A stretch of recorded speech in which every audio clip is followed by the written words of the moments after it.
100 দিনের কাজ কি বদলে যাবে? 100 দিনের কাজ কি আর থাকবে না? 100 দিনের কাজ কি এবার অন্য কিছু হতে চলেছে? গ্রামীণ মানুষের কাজের নিরাপত্তা প্রদানকারী এই প্রকল্প কি তাহলে বন্ধ হয়ে যেতে চলেছে? কেন পরিবর্তন আনা হচ্ছে ওই 100 দিনের কাজে? তৃণমূল কংগ্রেস বারবার এই 100 দিনের কাজ নিয়ে কেন্দ্রের বিরুদ্ধে বঞ্চনার অভিযোগ করে এসেছে। আগামী 2026-এ বাংলায় বিধানসভা নির্বাচনের আগে এই 100 দিনের কাজ নিয়েই কেন্দ্রীয় যে সিদ্ধান্ত, সেই সিদ্ধান্ত কি বাংলায় ওই শাসক দলের কাছে বড় হাতিয়ার হয়ে উঠতে চলেছে? মোকাবেলায় বিজেপি বা কি যুক্তি দিচ্ছে?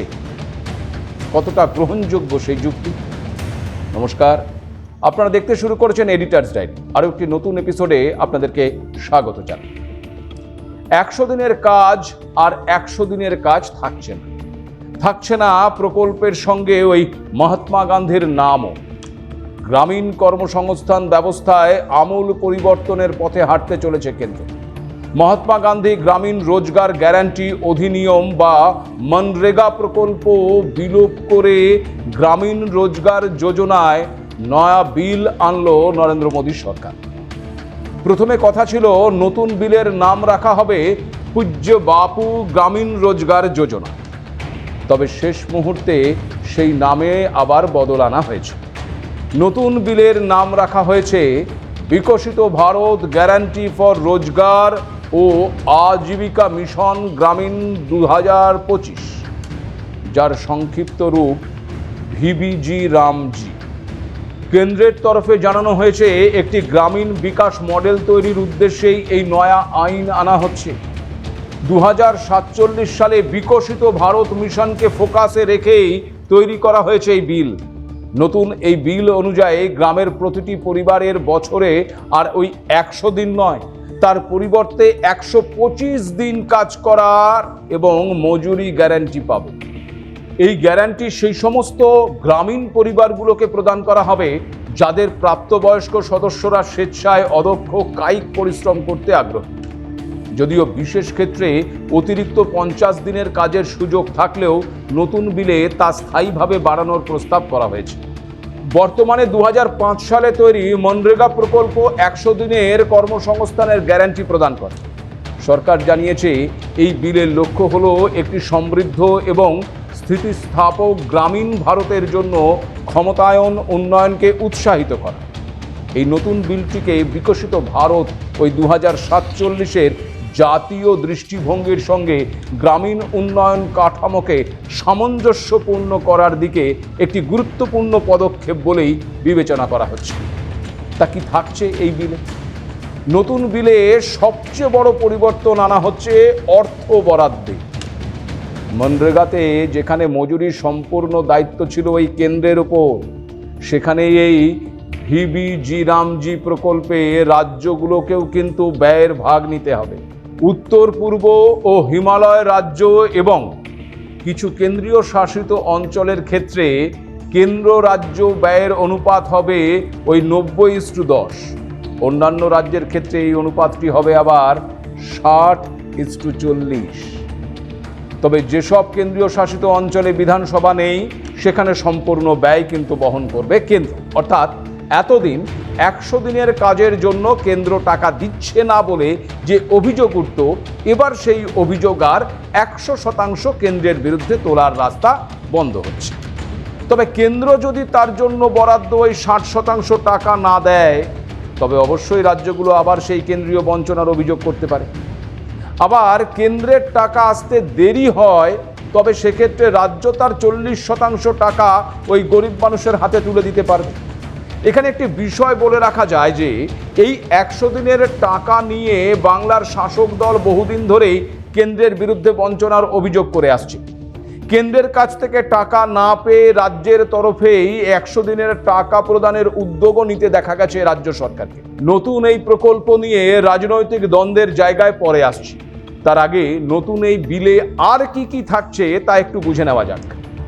কেন্দ্র রাজ্য উভয়ই টাকা প্রদানের পাশাপাশি বরাদ্দ প্রদানেও কিছু পরিবর্তন আসছে। মনরেগা প্রকল্পের লেবার বাজেট ব্যবস্থার পরিবর্তে নতুন বিলে আনা হয়েছে নরমেটিভ অ্যালোকেশন। কি এই নরমেটিভ অ্যালোকেশন? এক্ষেত্রে কেন্দ্র আগেই রাজ্যভিত্তিক নির্দিষ্ট তহবিল বরাদ্দ করবে, আর এই বরাদ্দের অতিরিক্ত ব্যয় হলে সেই খরচ কিন্তু বহন করতে হবে রাজ্য সরকার। পাশাপাশি ভিবিজি রামজি বিল 2025 অনুযায়ী শ্রমিকদের মজুরি সাপ্তাহিক ভিত্তিতে দেওয়ার কথা বলা হয়েছে। মনরেগা প্রকল্পের ক্ষেত্রে শ্রমিকদের পারিশ্রমিক 15 দিন কাজ করার পরেই দেওয়ার নিয়ম ছিল, কিন্তু এই নতুন বিলে সেই চুক্তি রাখছে না কেন্দ্র, বরং প্রতি সপ্তাহের টাকা প্রতি সপ্তাহে মিটিয়ে দেওয়ার পক্ষেই বিল আনছে বা বিল এনেছে কেন্দ্র। আবার মনরেগার মতন মজুরি দিতে দেরি হলে ক্ষতিপূরণ দেওয়ার বাধ্যবাধকতা নতুন বিলে রাখা হয়। আর কাজের দিন 100 দিনের থেকে বাড়িয়ে 125 দিন করার কথা বলা হলেও মজুরির হার কিন্তু ওই আগের মতোই বহাল থাকছে, মজুরির পরিমাণ কিন্তু বাড়ানো হয়। সুতরাং বুঝতেই পারছেন, দুটো ক্ষেত্রেই কিন্তু কেন্দ্র তার দায় এবং দায়িত্ব অনেকটাই কম করার চেষ্টা করেছে নতুন বিলে। আসুন এবার একটু বোঝার চেষ্টা করি যে নতুন এই বিলে যে 125 দিনের কাজের কথা বলা হয়েছে সেই কাজ কিভাবে বন্টন করা হবে। এখানে বলে রাখি, মনরেগার মতন এই নতুন বিলেও কৃষি কাজের জন্য যে সময় কৃষকরা সবচেয়ে বেশি ব্যস্ত থাকে সেই সময় কাজ বন্ধ রাখার প্রস্তাব রাখা হয়েছে। বছরের সর্বোচ্চ 60 দিন বীজ বপন এবং ফসল কাটার সময় রাজ্য সরকার নির্ধারিত সময়ে নতুন এই গ্রামীণ কর্মসংস্থান প্রকল্পের কাজ বন্ধ রাখবে। এর ফলে কৃষি কাজে পর্যাপ্ত শ্রমিক পাওয়া যাবে বলেই দাবি কেন্দ্রের। তবে এক্ষেত্রে কিন্তু আবার ওই 125 দিনের কাজ পাওয়ার সময়সীমা কমে যেতে পারে বলেও আশঙ্কা রয়েছে। সব মিলিয়ে নতুন এই বিল গ্রামীণ কর্মসংস্থানে একদিকে যেমন কাজের দিন বাড়ানোর আশ্বাস দিচ্ছে, তেমনি আবার অর্থনৈতিক ও প্রশাসনিক দায়িত্বের ভার রাজ্যগুলোর উপর চাপানো হচ্ছে, যা নিয়ে রাজনৈতিক এবং নীতিগত বিতর্কের অবকাশ থেকেই যাচ্ছে। নতুন এই ভিবিজি রামজি প্রকল্প নিয়ে বিতর্কের আগে আসুন মনরেগা প্রকল্প কি ছিল তা একটু বুঝে নিই। মহাত্মা গান্ধী জাতীয় গ্রামীণ কর্মসংস্থান নিশ্চয়তা আইন বা মনরেগা হলো একটি ভারতীয় কর্মসংস্থান নিশ্চয়তা প্রকল্প, যা 2005 সালের 7 সেপ্টেম্বর আইনে পরিণত হয়েছে। এই আইনটি প্রতি বছর কমপক্ষে 100 দিনের কর্মসংস্থানের আইনি গ্যারান্টি প্রদান করে। এক্ষেত্রে প্রতিদিনের ন্যূনতম মজুরি 289 টাকা ধার্য করা হয়। মনমোহন সিংয়ের প্রধানমন্ত্রীত্বে ইউপিএ 1 সরকারের আমলে এই সিদ্ধান্ত ছিল একটি উল্লেখযোগ্য সিদ্ধান্ত। এর লক্ষ্য ছিল গ্রামীণ পরিবারগুলোকে বছরে 100 দিনের কাজ প্রদান করা। এর ফলে গ্রামীণ দরিদ্রদের আয় বৃদ্ধি পেয়েছে এবং গ্রামীণ অবকাঠামোর উন্নয়নেও অবদান রেখেছে। এই প্রকল্পটি ভারতের দারিদ্র্যের বিরুদ্ধে লড়াইয়ে একটি মাইল ফলক হিসেবে প্রমাণিত হয়েছে। উপরন্তু এটি গ্রামীণ মহিলাদের অর্থনৈতিক স্বাধীনতা প্রদানের একটি মাধ্যমও হয়ে উঠেছে। মূলত ওই জওহর রোজগার যোজনা, কর্মসংস্থান নিশ্চিতকরণ যোজনা এবং সম্পূর্ণ গ্রামীণ রোজগার যোজনা ইত্যাদি পুরনো যে প্রকল্পগুলো ছিল তা একত্রিত করেই এই মনরেগা প্রকল্প চালু করা হয়েছে। তবে এই ভাবনার সূত্রপাত কিন্তু হয়েছিল আরও 15 বছর আগে, মানে ওই 1991 সালে। গ্রামীণ এলাকায় কর্মসংস্থান বৃদ্ধি এবং উচ্চ নিম্ন শ্রেণীর মধ্যে ব্যবধান কমাতে 1991 সালে তৎকালীন প্রধানমন্ত্রী পিভি নরসিমহা রাও দেশে কর্মসংস্থান বৃদ্ধির লক্ষ্যে পদক্ষেপ গ্রহণ করেছিলেন। এখানে একটা বিষয় না বললেই নয় যে সেই সময় মানে ওই পিভি নরসিমহা রাওয়ের মন্ত্রিসভায় অর্থমন্ত্রীর দায়িত্বেই ছিলেন মনমোহন সিং, যার প্রধানমন্ত্রিত্বকালে আবার মনরেগা প্রকল্পের সূচনা হয়েছে। তবে আপনাদেরকে এটাও জানিয়ে রাখি যে 2005 সালে এটির প্রাথমিক নামকরণ করা হয়েছিল জাতীয় গ্রামীণ কর্মসংস্থান গ্যারান্টি আইন, যা পরে 2009 সালে মহাত্মা গান্ধী জাতীয় গ্রামীণ কর্মসংস্থান গ্যারান্টি আইনে পরিবর্তিত হয়, অর্থাৎ মনরেগা প্রকল্প হয়ে ওঠে। মনরেগা প্রকল্পের সুবিধে লাভ করেছে ভারতের বহু মানুষ, কারণ গ্রামীণ অঞ্চলের নারী এবং বয়স্ক ব্যক্তিদের তাদের আশেপাশে কাজ করার জন্য একটি বিশেষ ভাতা দেওয়ার মাধ্যমে দারিদ্র্য দূরীকরণ এবং ধনী ও দরিদ্রের মধ্যে অনুপাত হ্রাস করার ক্ষেত্রে একটি উল্লেখযোগ্য ভূমিকা নিয়েছে এই মনরেগা প্রকল্প। এবার সেই প্রকল্পের নাম এবং বেশ কিছু নিয়ম পরিবর্তিত হতে চলেছে নতুন ওই ভিবিবিজি রামজি 2025 প্রকল্পের ক্ষেত্রে। কিন্তু যা নিয়ে ইতিমধ্যেই বিতর্ক শুরু হয়েছে। সত্যি কি এই নতুন আইন মেনে নেবে কেন্দ্রের বিরোধী রাজনৈতিক দলগুলো? সময়ের সঙ্গে প্রকল্প পরিমার্জনের প্রয়োজন থাকলেও নাম পরিবর্তনের প্রয়োজন কতটা? এই নাম পরিবর্তন কি শুধুই নিজের অবস্থান চিহ্নিত করে রাখার প্রয়াস মাত্র? সত্যিই কি এই প্রকল্প পরিবর্তনের ফলে সুবিধে পাবে ওই গরিব দরিদ্র মানুষগুলো? কি বলছেন বিরোধীরা? মহাত্মা গান্ধীর জাতীয় গ্রামীণ কর্মসংস্থান গ্যারান্টি আইন পরিবর্তিত হয়ে বিকশিত ভারত গ্যারান্টি ফর রোজগার ও আজীবিকা মিশন গ্রামীণ 2025 করার জন্য বিল আনলো কেন্দ্র। খুব স্বাভাবিকভাবেই নাম থেকে মুছে যেতে চলেছে মহাত্মা গান্ধীর নাম। ইন্ডিয়া টুডের একটি প্রতিবেদন অনুযায়ী গত সোমবারই লোকসভার কার্যসূচির অতিরিক্ত তালিকায় অন্তর্ভুক্ত করা হয় এই বিলটিকে। সাংসদদের কাছেও বিলের কপি পাঠিয়ে দেওয়া হয়। মঙ্গলবারই সংসদে এই নয়া বিলের বিরোধিতায় সরব হয়েছেন কংগ্রেস সাংসদ প্রিয়াঙ্কা গান্ধী। মনরেগা প্রকল্পকে দুর্বল করে দিতেই কেন্দ্র নতুন বিল নিয়ে আসছে বলে অভিযোগ করেছেন তিনি। প্রিয়াঙ্কা গান্ধীর পাশাপাশি নাম বদল নিয়ে সরব হয়েছেন তিরুবনন্তপুরমের সাংসদ শশী থারুরও। মঙ্গলবার লোকসভায় এই নয়া বিল পেশ করেন কেন্দ্রীয় কৃষি ও গ্রামোন্নয়ন মন্ত্রী শিবরাজ সিং চৌহান। তারপরেই সংসদে শুরু হয় তুমুল উত্তেজনা। এই বিলটি লক্ষ্য করে 2 দশক পুরনো ওই মহাত্মা গান্ধী জাতীয় গ্রামীণ কর্মসংস্থান নিশ্চয়তা আইন মানে মনরেগার পরিবর্তনে এই প্রকল্পটি কার্যকর করা হয়। কিন্তু গ্রামীণ রোজগার প্রকল্প থেকে মহাত্মা গান্ধীর নাম সরানোর প্রতিবাদে সরব হয়েছেন বিরোধী সাংসদেরা। হাতে মহাত্মা গান্ধীর ছবি নিয়ে ওয়েলে নেমে এদিন বিক্ষোভ দেখান বিরোধী সাংসদদের একাংশ। বিরোধীদের দলের আক্রমণের নেতৃত্ব দেন ওই কংগ্রেস নেত্রী প্রিয়াঙ্কা গান্ধী বদ্রা। প্রস্তাবিত ওই বিলকে রাজ্যগুলিকে আর্থিক বোঝা হস্তান্তরের সময় কর্তৃক কেন্দ্রভূত করার প্রচেষ্টা হিসেবে বর্ণনা করেছেন তিনি। তার কথায় এই ধরনের গুরুত্বপূর্ণ আইন কারো ইচ্ছে, উচ্চাকাঙ্ক্ষা এবং পক্ষপাতের ভিত্তিতে প্রণয়ন করা উচিত নয়। প্রিয়াঙ্কা জানান, মনরেগা গত 20 বছর ধরে গ্রামীণ ভারতে রোজগার তৈরি করেছে এবং গ্রামীণ অর্থনীতিকে শক্তিশালী করেছে। এটা এমনই একটি আইন ছিল যে যখন এটি আনা হয়েছিল তখন সংসদে সব রাজনৈতিক দল এটিকে সমর্থন করেছিল।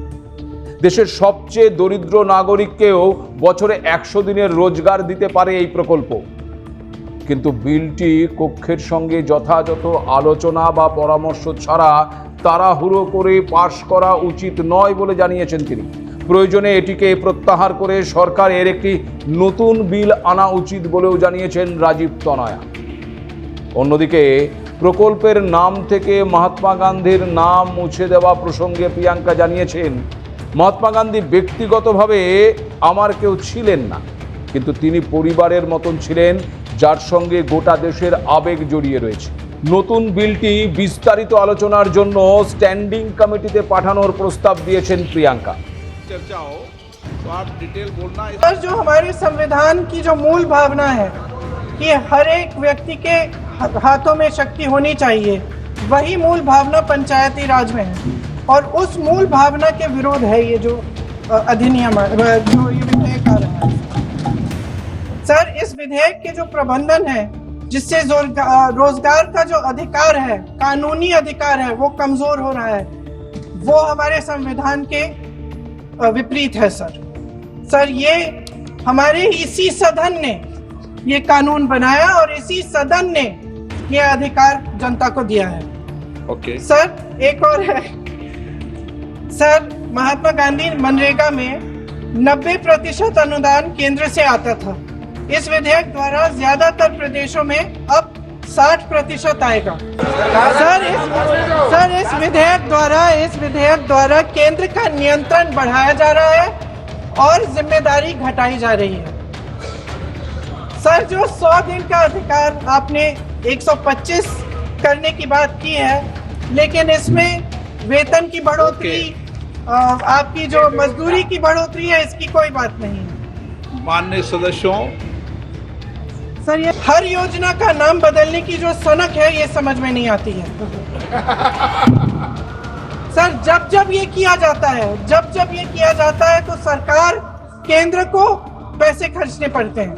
माननीय सदस्यों, मैं आपसे है कि बिना चर्चा के, बिना इस सदन की सलाह लिए इस तरह से जल्दी में विधेयक को पास नहीं होना चाहिए।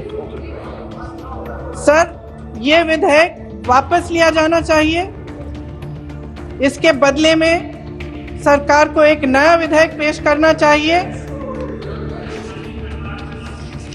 खत्म करूं। महात्मा गांधी जी मेरे परिवार के नहीं थे, लेकिन मेरे परिवार जैसे ही हैं और इस पूरे देश की यही भावना है सर। पड़ताल और व्यापक चर्चा के लिए इसे कम से कम स्थायी समिति के पास भेजा जाना चाहिए और कोई विधायक किसी की निजी महत्वाकांक्षा, सनक और पूर्वाग्रहों के आधार पर न तो पेश होना चाहिए और न ही पास होना चाहिए। সম্প্রতি একাধিক ক্ষেত্রে প্রধানমন্ত্রী নরেন্দ্র মোদীর প্রশংসা এবং কংগ্রেসের সমালোচনা করলেও মঙ্গলবার সংসদে দাঁড়িয়ে মনরেগা প্রকল্প সরিয়ে ফেলার সিদ্ধান্তের তীব্র বিরোধিতা করেছেন কংগ্রেসের সাংসদ শশী থারুর। প্রথমত মহাত্মা গান্ধীর নাম ছেঁটে ফেলা অনৈতিক বলে মন্তব্য করেছেন তিনি। কেন্দ্রীয় মন্ত্রী শিবরাজ সিং চৌহান তিনি বলেছিলেন, গান্ধীজি আমাদের হৃদয়ে আছেন, দেশে রাম রাজত্ব স্থাপনা করা হোক, বারবার বলতেন গান্ধীজি। আর সেই রাম রাজত্বের প্রসঙ্গ টেনে এনেই বিজেপিকে নিশানা করেছেন ওই শশী থারুর। তিনি বলেছেন মহাত্মা গান্ধীর রাম রাজ্যের ধারণা কোনো রাজনৈতিক প্রকল্প ছিল না, গ্রামের ক্ষমতায়নের জন্য সামাজিক অর্থনৈতিক পরিকল্পনা ছিল। আসল আইনটি এই ধারণার উপর ভিত্তি করেই তৈরি হয়েছে। গ্রামের তৃণমূল স্তর থেকে উন্নয়ন এবং কাজের গ্যারান্টি তুলে আনা হতো। নতুন বিলের মাধ্যমে কাজ করার ক্ষেত্রেও বদল আনা হচ্ছে বলে অভিযোগ করেছেন তিনি। Gandhi's vision of Ram Rajya was never a purely political program. It was a socio-economic blueprint rooted in the empowerment of villages, and his unwavering faith in Gram Swaraj was part of his vision of Ram Rajya. So the original act, by bearing his name, acknowledged this profound connection that true employment guarantee and upliftment must flow from the grassroots, embodying his principle of the last man first. To remove the name Mahatma Gandhi is to strip the bill of its moral compass and its historical legitimacy, and then to have two languages in the title just to make the acronym Jai Ramji is not just a violation of Article 348 as pointed out in the previous discussion, but it also reminds me of a song, of a lyric from my childhood. Sir, मेरे बचपन में ये गाते थे, देखो ये दीवानो ओ दीवानो ये काम मत करो, राम का नाम बदनाम मत करो. And in this particular case, it's a real essential restructuring proposed in the bill.